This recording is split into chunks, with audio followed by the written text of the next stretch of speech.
You know those reality competition shows? The ones that just push people way past their limits. Yeah. Physically, mentally, everything. Oh, yeah, the ones that make you kind of wonder, how do they even do that? Exactly. And have you ever really thought about what it takes to be on one? Like what's really going on when the cameras aren't, officially rolling? Or, and this is a big one, what they actually get paid. I mean, they're putting their bodies, sometimes literally their lives, on the line. Right. So today, that's what we're doing. We're taking a deep dive into one of the longest-running, most intense reality series out there, MTV's The Challenge. Yep. Our mission today is to really unpack this whole world. It's fascinating, but honestly, sometimes pretty brutal. And we got a ton of sources for this. We've looked at investigative articles, read loads of behind-the-scenes interviews with producers, with the cast members themselves. Then dug into those super detailed show wikis. You know the ones.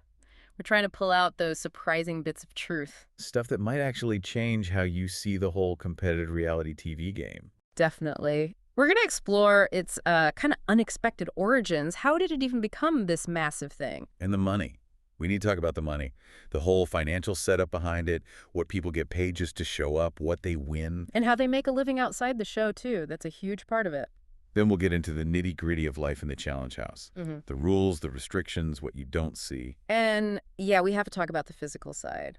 The demands, the injuries, which happen a lot. It's undeniable. Think of this as your shortcut, your inside look at the machine behind all the madness.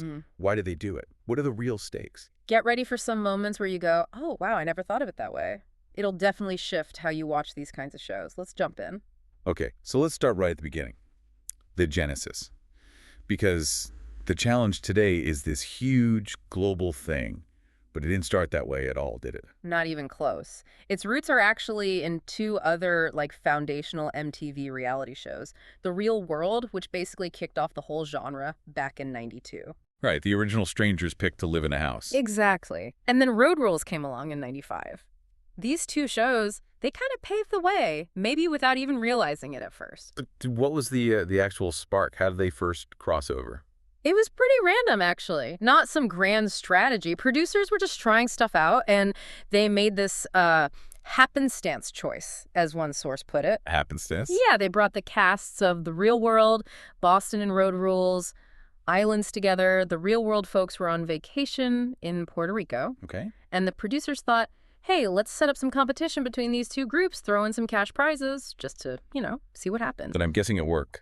Big time. The ratings for those episodes were really high for MTV, so they tried it again with the Seattle Real World cast and the Road Rules. Down Under cast, same thing, good ratings. So that's when they knew they were onto something. Exactly. It convinced MTV to make it official, to greenlight this new competition format. Which led to the very first official series, Road Rules. All Stars, June 1st, 1998. And the premise was pretty different back then, wasn't it? Totally different. It was only Real World alumni at first, which makes sense given how it started. Right. And their goal was just to complete these assigned missions for a reward. But not cash, right? I read the first prize was unusual. Yeah. It was just a trip for two to Costa Rica. That's it. The only time in the show's entire history they didn't have an initial cash prize. Can you imagine? All that effort for a vacation package. Wildly different stakes. And the rules were kind of quirky, too. Oh, yeah, super quirky. Like one of the craziest early rules, they confiscated all their cash and credit cards. Seriously. So they had no money. None of their own. Talk about isolation. And the missions.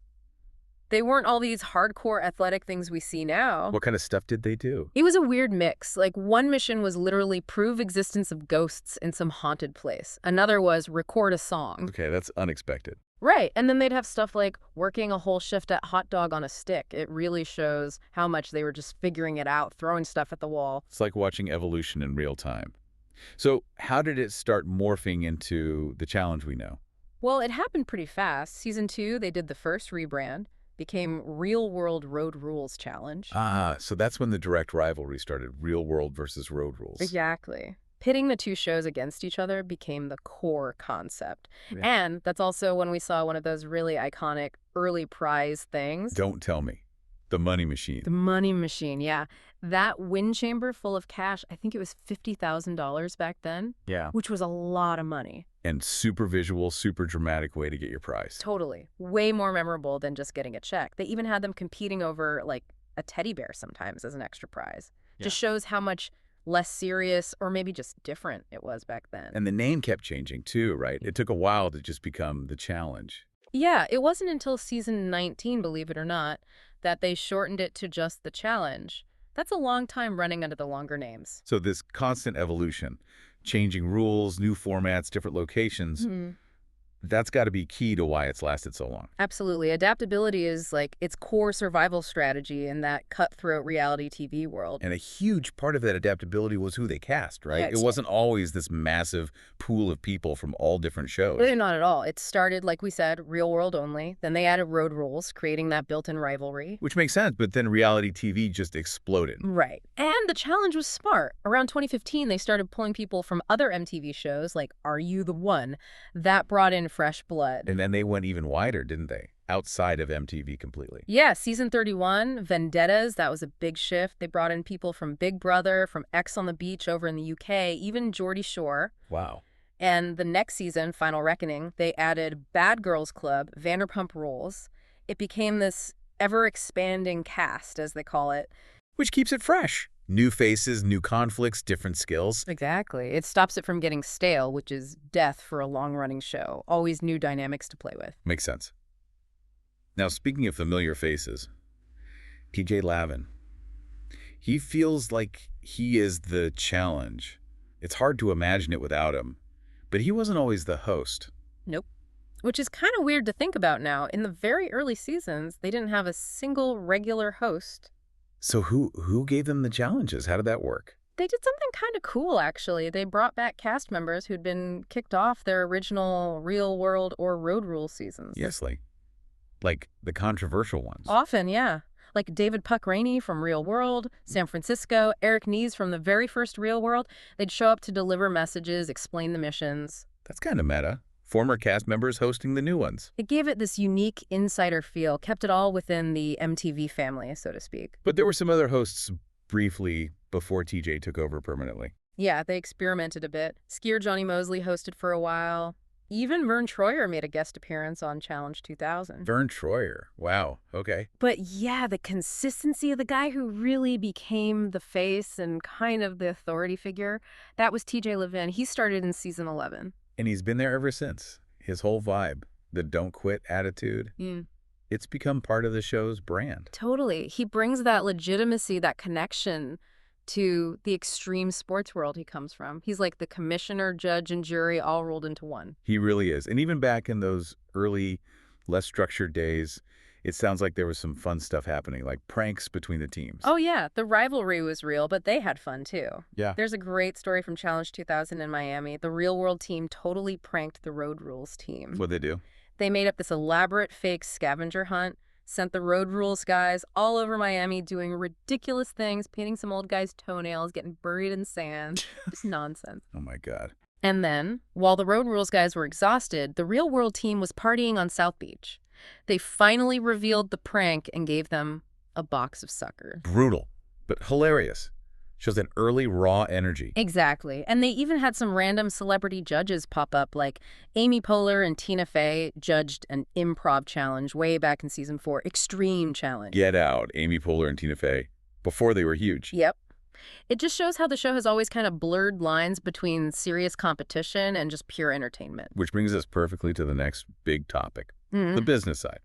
Because let's be real, it's not just about bragging rights. There's serious money involved now. Absolutely critical to understand this part. It's not just a game. For many, it's a job, a career even. And the first thing to know, everyone gets paid something. Everyone. Even if you go home first. Yep. Every single person who shows up gets paid for their appearance. How long you last affects the total, obviously. But you don't walk away with absolutely nothing just for being there. Okay, that's important. But I assume the pay scales are different. Like a rookie versus a seasoned vet. Oh, drastically different. There's a clear tiered system. Rookies, the newbies, they're generally looking at around $1,000 a week, kind of like an entry-level wage for reality TV chaos. Okay, $1,000 a week. What about people who've done it before but aren't? Like huge stars. Those returning players, the ones who haven't won the big one yet but are familiar faces, they're pulling in somewhere between $3,000 and $5,000 a week. A significant jump. Right, but then you have the legends, the CTs, the bananas. What about them? That's where it gets wild. The elite players, the fan favorites, the multi-time winners, the ones who bring the viewers, they get a massive appearance fee. We're talking $80,000. $80,000 just to show up before they even compete. Just for showing up on day one, win or lose, eliminated first, or make it to the final. That's their guarantee. It shows how valuable their personal brand is to the show. Wow. That really puts it in perspective. And Tori Deal basically confirmed this on the official podcast, right? Yeah. She was pretty blunt about it. She was. She said something like, "My ass is not going on a 40-foot platform, hanging over a helicopter, eating cabbage for no reason, okay? You're gonna pay me." Huh. Love that. And she added, "The more shows we do, the more we get paid. It's a clear transaction. They know the risks, they know their value." And this pay structure, it hasn't always been this high, has it? It's evolved over time. Massively. There was a claim from someone apparently on the crew for Fresh Meat 2 back in 2010, alleging rookies got maybe $500 a week then, vets $1,000. Though even back then, some big names got guaranteed pay for the whole season. So a huge difference compared to now. Huge. Fast forward to August 2024, you have Wes Berkman, a major veteran, saying the average player on season 40 made $100,000. $100,000 average. Yeah, he said it's because the seasons are longer now, they have bonus wins, the rates are just higher overall. It's become a seriously lucrative gig if you can stick around. Which you got to wonder, does that higher pay make them take even bigger risks, knowing the potential reward? That's a really interesting question, isn't it? The stakes are just so much higher financially now. And it's not just the weekly pay or appearance fees, the grand prizes. They're astronomical now. Oh, absolutely. Forget the trip to Costa Rica. Recent seasons routinely offer prize pots in the $1 million range. It's life-altering money. And how does that work? Is it always one winner takes all? It varies. Sometimes it's split between teammates. Sometimes a pair wins. Sometimes one person wins it all. And sometimes someone steals it. Ah, yes, the infamous Ashley Mitchell move on Final Reckoning. Exactly. She won the final challenge with her partner, Hunter Barfield, who she didn't get along with. Understatement of the year. Right. And she had the option to take the whole $1 million for herself or split it. She took it all. Left him with zero. Brutal TV. One of the most talked about moments ever. But other seasons have big payouts, too. Definitely. On Total Madness, Johnny Bananas and Jenny West each won $500,000. Turbo won $750,000 as the sole winner of War of the Worlds. Yeah. These are massive wins. So who are the all-time top earners, just from the show winnings? The absolute legends of the bank account. Okay, based purely on prize money won on the show, the top three are pretty impressive. Jordan Wisely is number one. 5 wins, racking up $1,536,000. No, Jordan. Consistent. Incredibly. Then you've got Mr. Johnny Bananas himself. 7 championships. He's banged $1,277,720. The king. Well, second king, apparently. Huh. And number 3 is CT Tamburello, a true fan favorite. 5 wins as well, totaling $11,124,750. Those numbers are just staggering. It shows you really can make a career out of winning this show. For the absolute best, yes. But here's the other crucial piece. For many challengers, the money they make off the show is just as important, sometimes even more so. Right, the side hustles, the influencing, the appearances. Exactly. The show gives them the platform, the visibility, but then they have to leverage that into other income streams. And for many, that outside income actually surpasses their show earnings. Okay, so what kind of stuff are we talking about? Give us some example. It's pretty diverse. Sponsorships are huge. You see someone like Tori Deal doing fitness brand deals, leveraging her athletic image. Anissa Ferreira does lots of different brand collaborations. Makes sense. They build a personal brand. Totally. Then there are appearances. Fans pay to see them at events like Challenge Mania, live shows, or conventions. Direct fan engagement. And social media, obviously. That's got to be huge. Massive. Someone like Devin Walker, with maybe 80,000 Instagram followers, can reportedly make anywhere from $1,000 to $5,000 per sponsored post. Whoa. For one post. Yeah. The power of that engaged audience is incredible. So they're really entrepreneurs, in a way. Yeah. Building businesses off their reality TV fame. Many of the smart ones are. They invest their winnings, start businesses. Jordan Wisely launched a fitness app. CT has apparently gotten into real estate. They're thinking long term. And what about the players who aren't those elite top-tier earners? Do they just go back to regular jobs between seasons? A lot of them do, yeah. They have normal jobs when they're not filming. Cara Maria Sorbello teaches kickboxing, for example. Or they leverage the fame in other ways. Bananas has his own clothing line, does other hosting gigs.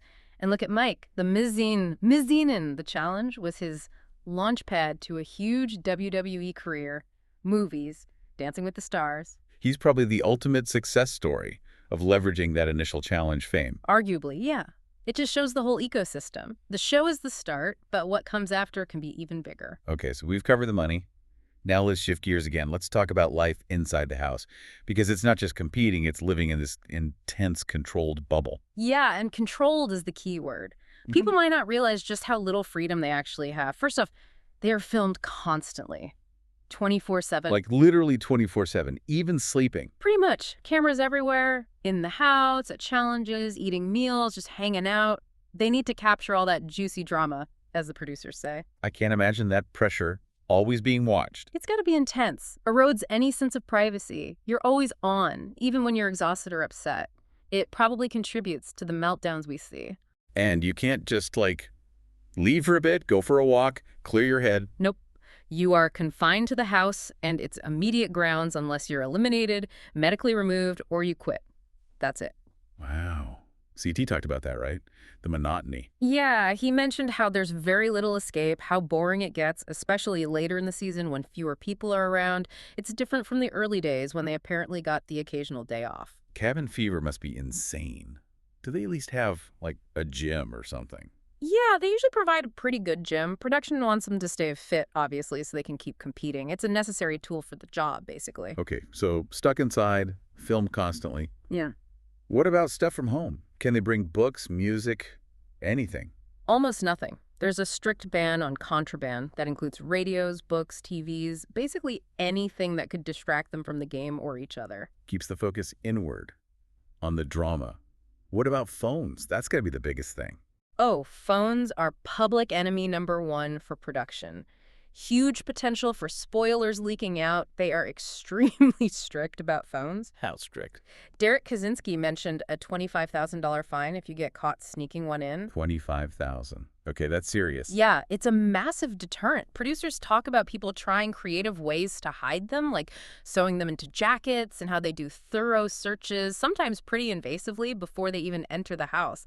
It's a constant cat and mouse game. Wow. What about supplements or, performance enhancers, given how physical it is? Generally confiscated, too. Unless production knows exactly what's in it and approves it, they want to prevent any unfair physical advantages, keep the playing field level in that sense. So the goal of all these rules, the filming, confinement, contraband bans, it's really about controlling the narrative, preventing leaks, and maximizing the drama. Pretty much. It creates this pressure cooker environment where all contestants have is the game and each other. Yeah. Which, makes for good television. And contact with the outside world. Family, friends, is that totally cut off too? Not totally, but extremely limited. They usually get 1 10-minute video call per week. Apparently it used to be 2, so they've even tightened that. 1 10-minute call a week. That's rough. Yeah, and even those calls are monitored by production. They're listening in to make sure no one's giving away game secrets or getting outside coaching. Monitored calls. Wow. Still, spoilers get out somehow, don't they? Oh, yeah. Despite all the precautions, stuff still leaks. The fan community is incredibly dedicated, or maybe just incredibly good at finding things out. Okay, what about basic needs?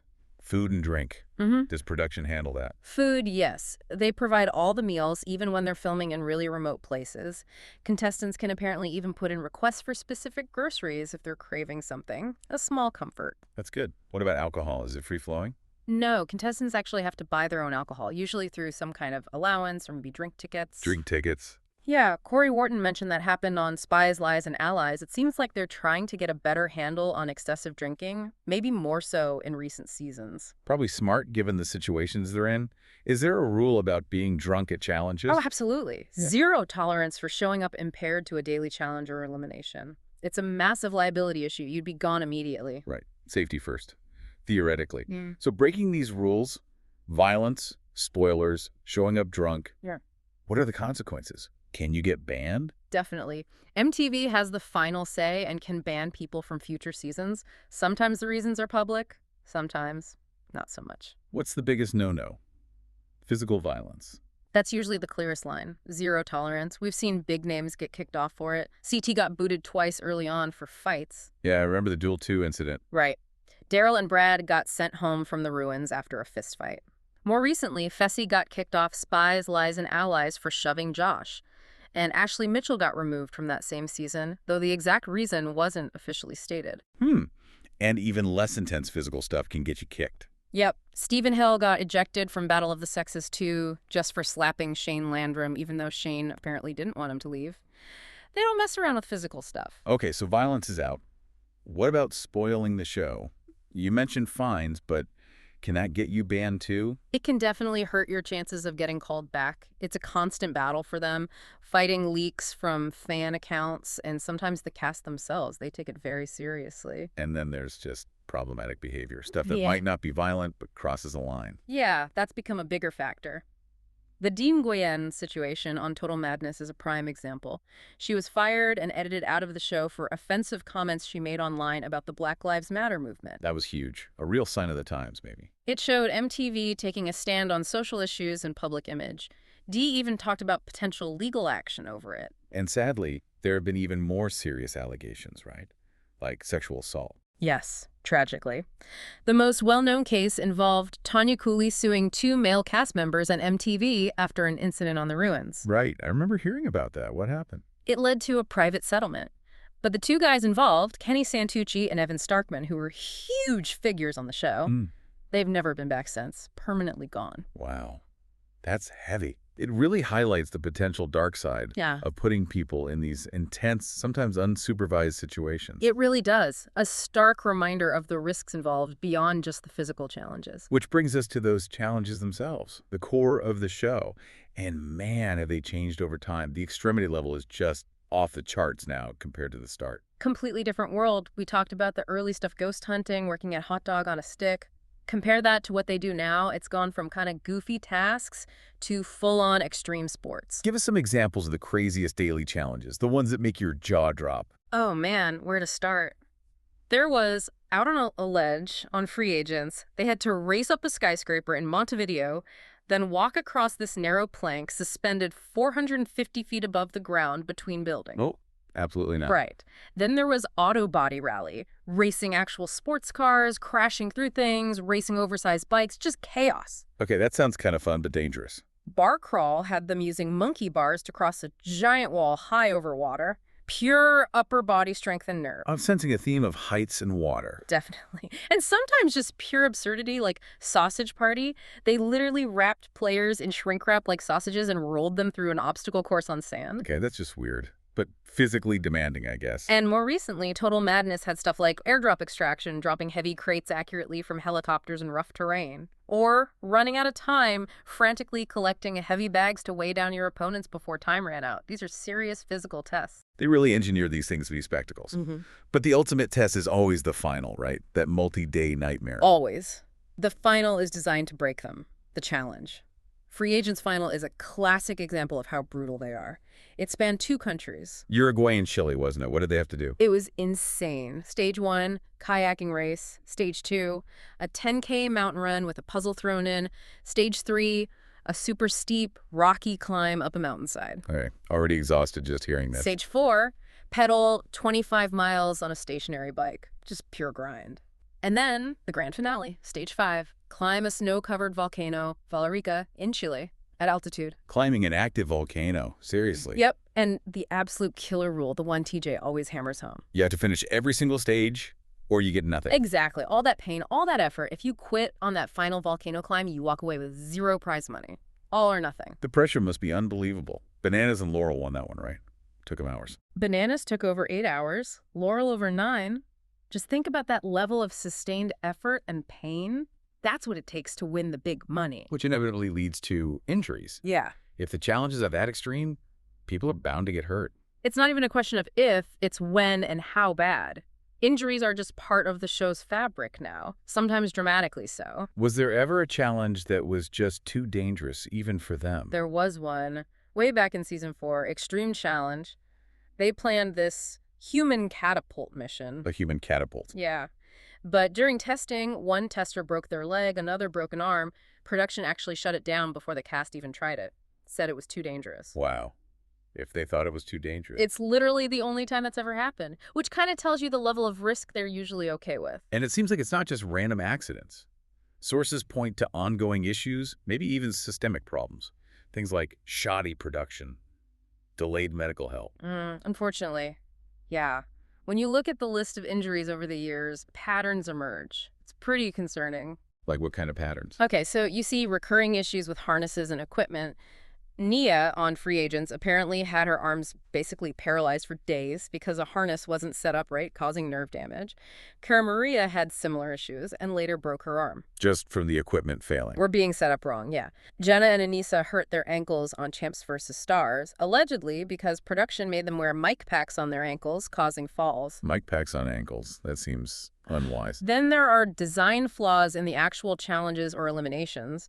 Hunter talked about shattering ribs from a helicopter fall and called another elimination design horrible. Gisela shattered her leg jumping from a height. Timmy messed up his knees badly on a glass floor in Inferno 3. A glass floor. Right. Why would... Okay, what else? Head trauma, lots of concussions. Tommy got one, apparently didn't get quick care. Jay got concussed on Total Madness and was reportedly sent back in to compete again. Wait, sent back in after a concussion? That's the claim. Katie and Chet got concussions on Cutthroat from a bad jumping challenge. Leo got concussed in Hall Brawl on the Challenge USA, after producers apparently said there wouldn't be a Hall Brawl that season. Ace broke ribs in pole wrestle. Head injuries are frequent. That's really worrying, especially long-term. Any other major trauma? Yeah, severe traumatic injuries. Besides Hunter's ribs, Ashley M. had a really bad injury on Rivals 3 that could have been even worse. Leroy's accident on Vendettas was terrifying concussion. Face down in water, apparently a slow medical response. Oh my God. Bananas hurt his hip badly on that same Vendettas challenge. Zach and Nelson needed stitches. Natalie got messed up in one of those giant hamster balls, damaged her chin, got scars. It's just a laundry list of serious harm. Does it go beyond physical impact? Like internal stuff or environmental hazards? Absolutely. Internal environmental issues are a thing too. Tony got a ruptured spleen on bloodlines, supposedly from the challenge design, and collapsed later due to delayed care. Could have died. A ruptured spleen. Paulie and Zach both ended up hospitalized with acute kidney failure on War of the Worlds 2. Think about that kidney failure from a reality show. That's incredibly serious. Then you have stomach and bowel problems from the gross eating challenges, UTIs from a soap scrubbing challenge on Rivals the Third that apparently also gave Simone a tear, and messed up pH balances for women. Oh, that's awful. Just from a challenge. Hypothermia from cold water challenges happens too. Kaylee and Devon in a dunk tank. And reports of improper water or electrolytes during finals, like for Ave and Sarah on Cutthroat, leading to medical issues. So it's not just bumps and bruises, it's systemic health risks. What about the actual medical care after an injury? Is it always good? Not according to some accounts. Lack of medical support or alleged negligence comes up. Trishelle said she was denied proper care for a cut on Rivals Second. Frank Sweeney claimed he had pneumonia on Free Agents, but production called it a viral infection, allegedly denied him antibiotics, and kept him in the house until a challenge day before kicking him off. Kept him in the house while potentially contagious. That was his claim. And Evelyn broke a rib on Rivals 1, was given painkillers, but was also apparently allowed to drink alcohol, which seems counterintuitive for healing. Yeah, just a bit. This paints a really grim picture. It makes you worry about the long-term effects on these people. Exactly. That's the bigger concern. Repeated head trauma brings up worries about CTE, the psychological damage from the intense environment, the social manipulation, plus how they're edited and portrayed later. That's huge too. And insurance. Do they get covered for these injuries, especially long-term? That's a major point of contention. Sources suggest there's often a lack of adequate medical insurance provided by the show, especially for long-term damage resulting from these injuries. The burden often falls back on the contestant. So you have production saying they follow strict safety guidelines, they take precautions. Immer Harkin even said they've never not pulled off a challenge they created. Right, that's the official line. Confidence in their planning and execution. But then you have this overwhelming counter-narrative from cast, from fans, listing all these serious injuries, alleging safety failures, negligence. How do you square that circle? You really can't easily square it. Yeah. It leads to that big debate. Is the challenge a sport or is it a TV show? Critics argue strongly it's a TV show, entertainment first, and therefore it should have much higher safety standards, like actual professional sports, not push boundaries in ways that lead to predictable harm. So what should they be doing differently, according to these critics? What are the concrete suggestions? Some detailed critiques suggest things like actually consulting sports medicine doctors before finalizing challenge designs, ensuring proper, qualified medical staff are on site with infection control protocols. not filming in dangerous weather.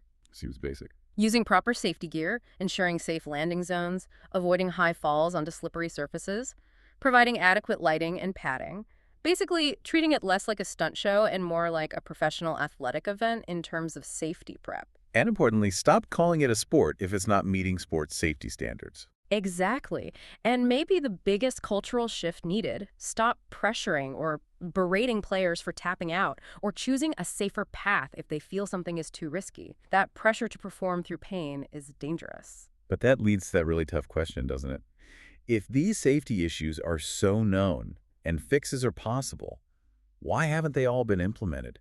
Is there a reason things stay so risky? It's the uncomfortable question some insiders ask. Are these risks tolerated, maybe even implicitly encouraged, because making it significantly safer might cost too much? Might it reduce the pay available for the cast, or even threaten the show's existence if it becomes less extreme, less dramatic? That's a cynical thought, that the danger is part of the appeal, part of the business model. It's a possibility you have to consider. That the willingness of contestants to push limits, to risk injury, directly feeds the drama, the ratings, the profits. It's a really complex ethical tightrope. Wow. Definitely a lot to think about there. Okay, let's recap. We've covered a ton of ground. We journeyed through the whole history, right from the real-world road rules, crossover beginnings, to this global beast it is now. We unpacked the money, the tiered pay, the massive prizes, the millionaire winners, and those crucial side hustles that often pay more than the show itself. And we pulled back the curtain on life inside that bubble. The 24/7 filming, the strict rules, the lack of privacy, and crucially, the very real, very frequent, and sometimes very serious dangers and injuries often linked to questionable production choices. For anyone who watches reality TV, not just the challenge, hopefully this gives you a different lens. It's entertainment, sure, but these are real people taking real risks for high stakes and sometimes paying a very high personal cost. Which leaves us with a big final thought. As the challenge keeps pushing for bigger, crazier, more extreme competitions, what responsibility does a show like this actually have to the people who make it happen? Yeah, how much risk is too much? Especially when you know that pushing those limits, potentially getting hurt, might be the very thing that gets you more airtime, higher pay, and brought back for another season. Where's the line? It's a fascinating, complicated question. Definitely something to chew on next time you tune in.